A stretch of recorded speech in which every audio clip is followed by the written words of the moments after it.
भगवान विष्णु ने क्यों लिया रूप बद्री विशाल का।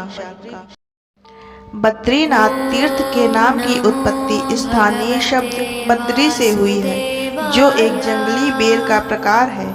ऐसा कहा जाता है कि जब भगवान विष्णु इन पहाड़ों में तपस्या में बैठे थे, तब उनकी पत्नी देवी लक्ष्मी ने एक बेर के पेड़ का रूप धारण किया और उन्हें कड़ी धूप से बचा लिया। यह न केवल स्वयं भगवान का निवास स्थान है, बल्कि अनगिनत तीर्थयात्रियों और संतों का घर भी है, जो ज्ञान की तलाश में यहाँ ध्यान लगाते हैं। स्कंद पुराण के अनुसार भगवान बद्रीनाथ की मूर्ति आदि गुरु शंकराचार्य द्वारा नारद कुंड से प्राप्त की गई थी और इस मंदिर में 8वीं शताब्दी ईस्वी में फिर से स्थापित की गई थी। स्कंद पुराण में इस स्थान के बारे में अधिक वर्णन किया गया है। स्वर्ग में और पृथ्वी पर कई पवित्र मंदिर हैं, लेकिन बद्रीनाथ जैसा कोई तीर्थ नहीं है। पौराणिक कथाओं के अनुसार बद्रीनाथ को अक्सर बद्री विशाल के रूप में जाना जाता है। आदि श्री शंकराचार्य द्वारा हिंदू धर्म की खोई हुई प्रतिष्ठा को पुनर्जीवित करने और राष्ट्र को एक बंधन में बांधने के लिए फिर से स्थापित किया गया था। बद्रीनाथ एक ऐसी भूमि है जो कई प्राचीन हिंदू धर्म ग्रंथों के पवित्र खातों से समृद्ध है। वामन पुराण के अनुसार संत नर और नारायण यहाँ तपस्या करते हैं। कपिल मुनि, गौतम, कश्यप जैसे महान संतों ने यहाँ तपस्या की है। भक्त नारद ने मोक्ष प्राप्त किया और भगवान विष्णु ने इस क्षेत्र को प्यार किया। बद्रीनाथ की कथा इस प्रकार है। पौराणिक कथाओं के अनुसार दंबोदर्व नाम का एक राक्षस था, जो कि भगवान सूर्य देव का बहुत बड़ा भक्त था। उसने सूर्य देव को घोर तपस्या करके प्रसन्न किया और अमृत का वरदान मांगा। सूर्य देव ने अमृत का वर देने से इनकार कर दिया। उन्होंने कहा, जिसने जन्म लिया है उसकी मृत्यु निश्चित है, इसलिए तुम कोई और वर मांगो, मैं तुम्हें वह वर दूंगा।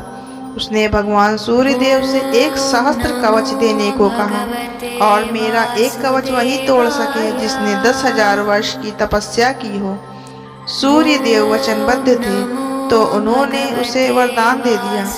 सहस्त्र कवच होने के कारण दंबोदर्व का नाम सहस्त्र कवच पड़ गया।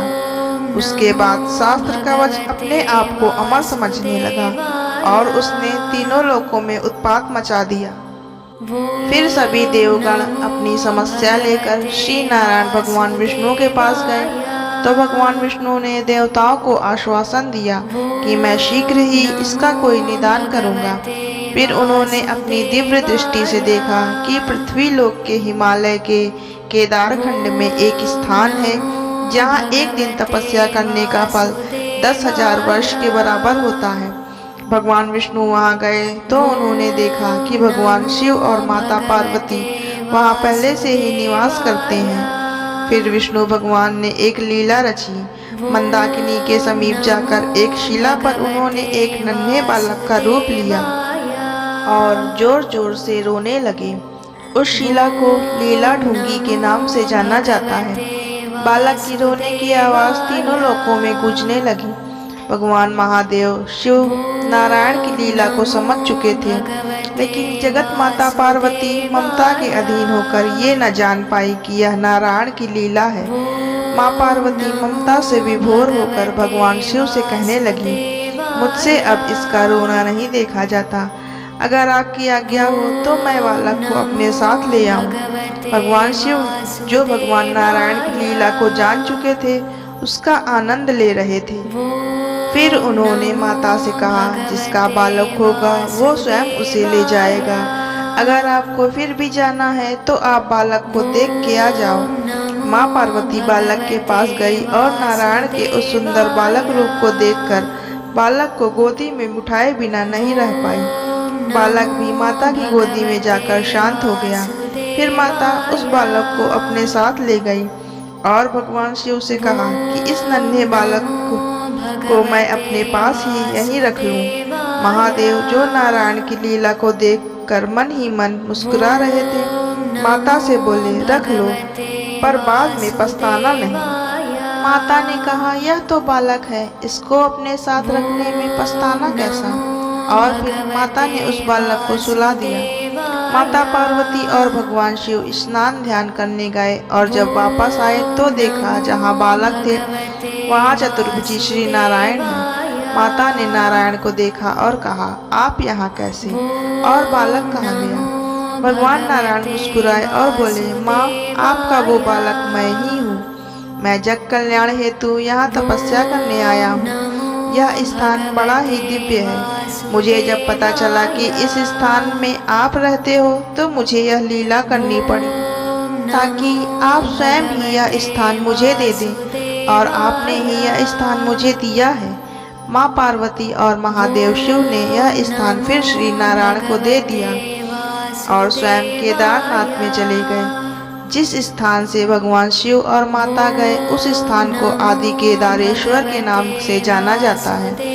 यहाँ आज भी भगवान विष्णु के बाल रूप के पद चिन्ह हैं। फिर नारायण तपस्या में लीन हो गए। उनके धरती लोक में तपस्या में लीन होने के कारण माता लक्ष्मी व्याकुल हो गई।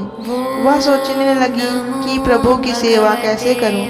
माता लक्ष्मी भी केदारखंड आ गई और जहाँ नारायण आत्मचिंतन में लीन थे वहाँ पे बद्री के पेड़ के रूप में नारायण को धूप, बारिश, बर्फ से बचाने लगी ताकि श्री नारायण को ध्यान लगाने में कोई परेशानी न आए। जब श्री नारायण का ध्यान टूटा तो वह माता लक्ष्मी की सेवा से बहुत प्रसन्न हुए और माता को वरदान दिया कि आपने बद्री के वृक्ष के रूप में मेरी सेवा की है तो मेरा यह प्रिय स्थान बद्री नारायण के नाम से विख्यात होगा, और जब कभी भी मेरा नाम लिया जाएगा तो मेरे नाम से पहले आपका नाम लिया जाएगा।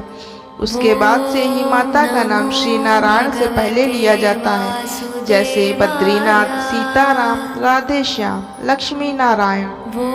उसके बाद श्री नारायण ने धर्म और उनकी पत्नी रुचि, जो कि भगवान विष्णु के अनन्य भक्त थे और उनको अपने पुत्र के रूप में प्राप्त करने के लिए तपस्या कर रहे थे, उनके घर में नर नारायण के रूप में अवतार लिया। नर नारायण अपनी बाल्यावस्था में ही जग कल्याण हेतु अपने माता पिता से आज्ञा लेकर तपस्या करने बद्री का आश्रम आ गए। तत्पश्चात अलकनंदा के दाई और बाईं ओर नर नारायण तपस्या करने लगे। जिस पर्वत पर नर ने तप किया उसे नर पर्वत, और जिस पर्वत पर नारायण ने तप किया उसे नारायण पर्वत के नाम से जाना जाता है। उनकी घोर तपस्या का पता जब सहस्त्र कवच को चला तो वह नर नारायण से युद्ध करने बद्री का आश्रम में आ गया। फिर पहले दिन नारायण ने युद्ध किया और सहस्त्र कवच का एक कवच तोड़ दिया।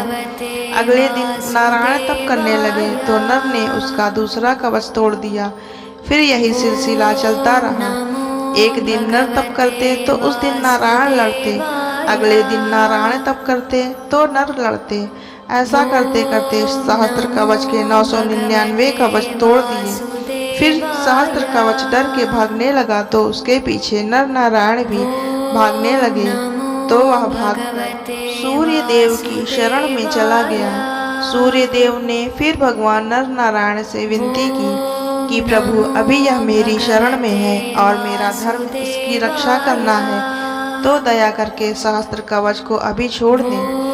श्री नारायण ने सूर्य देव की बात रखते हुए उन्हें कहा कि अभी तो मैं इसे छोड़ देता हूँ, किंतु द्वापर युग में आपको इसे कुंती के आवाहन करने पर अपने पुत्र के रूप में भेजना होगा। उस समय मैं कृष्ण अवतार में रहूंगा और नर अर्जुन के अवतार में, तब इसकी मृत्यु अर्जुन के हाथों से होगी। नर नारायण वापस बद्रिका आश्रम आकर तप करने लगे। कुछ समय बाद भगवान नारायण ने देवताओं से कहा, बद्रिका आश्रम से नारद शिला के नारद कुंड के नीचे से उनकी मूर्ति निकालो और उसकी स्थापना करो, क्योंकि कलयुग का आरंभ होने वाला है और मैं साक्षात रूप में नहीं रह सकता। उस मूर्ति की जो भी प्राणी दर्शन करेगा उसे मेरे साक्षात दर्शन करने का फल प्राप्त होगा। जो भी यहाँ सच्चे मन से आएगा उसे मोक्ष की प्राप्ति होगी। बोलो बद्री विशाल की जय। बद्रीनाथ मंदिर समुद्र तल से 10,000 279 फीट की ऊंचाई पर स्थित है और नर पर्वत के सामने स्थित है, जबकि नारायण पर्वत नीलकंठ शिखर के पीछे स्थित है। ब्रह्मांड में श्री बद्रीनाथ की भूमि को अष्टम वैकुंठ के रूप में मान्यता प्राप्त है, जिसकी अध्यक्षता स्वयं भगवान विष्णु करते हैं। बद्रीनाथ को ब्रह्मांड के विभिन्न कालखंडों में अलग अलग नामों से पुकारा जाता रहा है। स्कंद पुराण के श्लोकों में बद्रिकाश्रम के रूप में बद्रीनाथ का उल्लेख है। स्कंद पुराण के एक श्लोक में बद्रीनाथ का उल्लेख इस प्रकार है: कृते मुक्ति प्रदा प्रोक्ता त्रेतायाम योग सिद्धिदा विशाला द्वापरे प्रोक्ता कलौ बद्रिकाश्रमः। उपरोक्त संस्कृत श्लोक का अर्थ है, भगवान नारायण के आश्रम को सतयुग में मुक्ति प्रदा, त्रेता में योग सिद्ध, द्वापर में विशाला और कलयुग में बद्रिका आश्रम या बद्रीनाथ या बद्री विशाल कहा जाता था। यदि वीडियो पसंद आए तो लाइक और शेयर करें और ऐसी ही कथाओं के लिए चैनल को सब्सक्राइब करें।